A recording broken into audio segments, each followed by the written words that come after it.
بسم اللہ الرحمن الرحیم نحمدہ و نصلی علی رسولہ الکریم وعلی عبدہ المسیح الموعود ملفوظات حضرت مسیح موعود علیہ الصلاۃ والسلام۔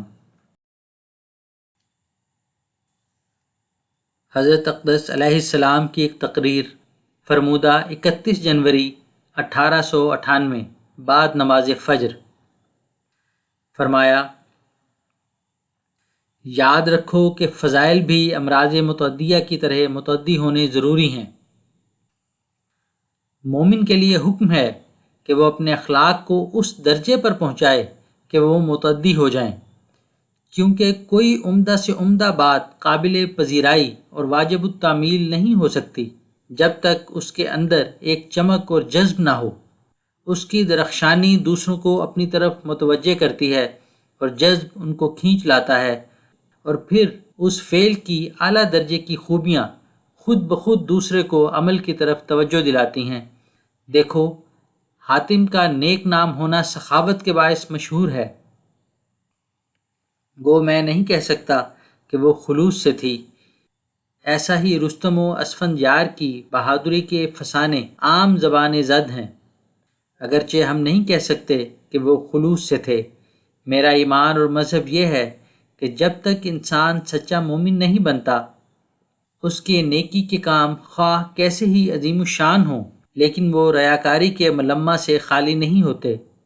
لیکن چونکہ ان میں نیکی کی اصل موجود ہوتی ہے، اور یہ وہ قابل قدر جوہر ہے جو ہر جگہ عزت کی نگاہ سے دیکھا جاتا ہے، اس لیے بائیں ہمہ ملمہ سازی اور ریاکاری وہ عزت سے دیکھے جاتے ہیں۔ خواجہ صاحب نے میرے پاس ایک نقل بیان کی تھی، اور خود میں نے بھی اس قصے کو پڑھا ہے کہ سر فلپ سڈنی ملکہ الزبتھ کے زمانے میں قلعہ زلفن ملک ہالینڈ کے محاصرے میں جب زخمی ہوا تو اس وقت عین نزا کی تلخی اور شدت پیاس کے وقت جب اس کے لیے ایک پیالہ پانی کا جو وہاں بہت کمیاب تھا مہیا کیا گیا، تو اس کے پاس ایک اور زخمی سپاہی تھا جو نہایت پیاسا تھا۔ وہ سر فلپ سڈنی کی طرف حسرت اور طمع کے ساتھ دیکھنے لگا۔ سڈنی نے اس کی یہ خواہش دیکھ کر وہ پانی کا پیالہ خود نہ پیا، بلکہ بطور ایثار یہ کہہ کر اس سپاہی کو دے دیا کہ تیری ضرورت مجھ سے زیادہ ہے۔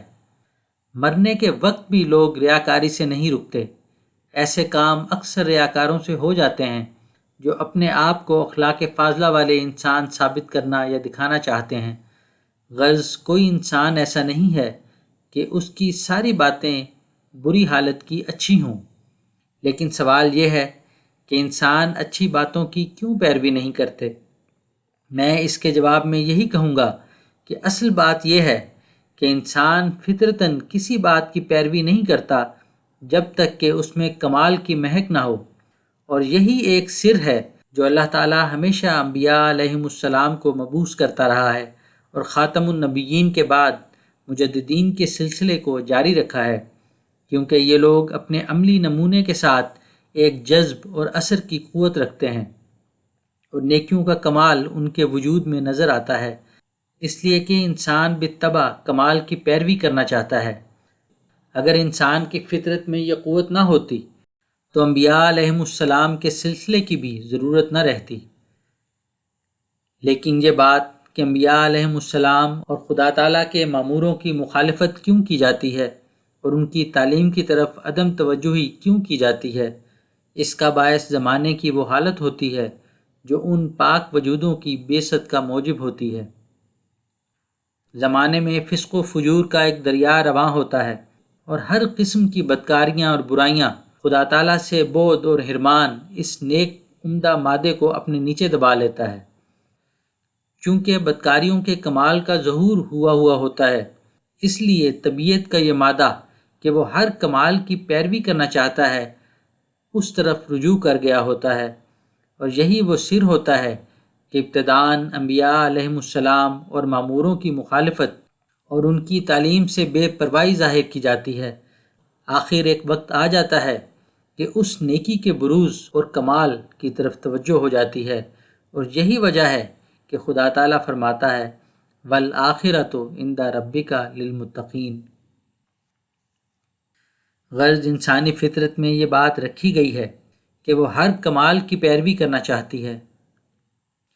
دیکھ لو انگریزوں کی نئی ایجادات سوئی چاقو وغیرہ تک کی کس قدر عزت کی جاتی ہے، اور دیسی اشیاء کے مقابلے میں ان کو کس قدر پسند کیا جاتا ہے، حالانکہ ان میں بعض اشیاء نہیں بلکہ اکثر ملمہ کی ہوئی ہوتی ہیں، مگر ظاہری چمک دمک ایسی ہوتی ہے کہ آنکھوں کو خیرہ کر دیتی ہے اور اس کی روشنی ایک کشش کے ساتھ اپنی طرف متوجہ کر لیتی ہے۔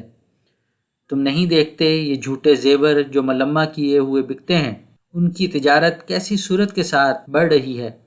اصلی اشیاء کے مقابل میں ان کو رکھ کر دیکھو گے تو معلوم ہوگا کہ اصلی نقلی معلوم ہوتا ہے اور نقلی اصلی۔ ان اشیاء کی ظاہری چمک دمک میں ایک ایسی روشنی ہے جو ہمارے دیسی صناع اس کو دکھا نہیں سکتے۔ اس لیے باوجود کہ لوگ صاف جانتے ہیں کہ یہ اشیاء ملمہ شدہ ہیں، لیکن اس دجل کی کچھ بھی پرواہ نہیں کرتے۔ ہر ایک چیز ان کی دیکھو، دیسی کپڑے، دیسی جوتے، جنٹل مین تعلیم یافتہ ان سے بیزاری ظاہر کرتے ہیں۔ کیوں؟ صرف اس لیے کہ انگریزی اشیاء میں ایک خاص قسم کی نفاست اور عمدگی ہوتی ہے۔ یہ لوگ چمڑے کو ایسا کماتے ہیں کہ اس میں نرمی اور چمک پیدا کر لیتے ہیں۔ یہ کیا، ہر ایک ادنا سی چیز کو دیکھو، ایک تاگے کو ہی دیکھو، کیسا خوبصورت ہوتا ہے۔ غرض ہر ایک دیسی چیز کو بالمقابل نکما کر دیا ہے۔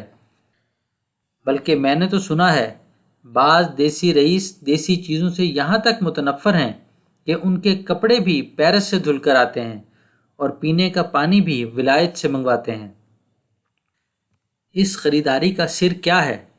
انہوں نے ظاہری خوبصورتی اور چمک اور خوشنمائی رکھتی ہے، اس لیے لوگ ادھر جھک گئے ہیں۔ جب یہ حالت ہے کہ دیانتدار اور بھی ہیں اور کفار کا بھی گروہ ہے، لیکن کفار کی طرف رجوع ان کی نفاست اور چمک کی وجہ سے ہے۔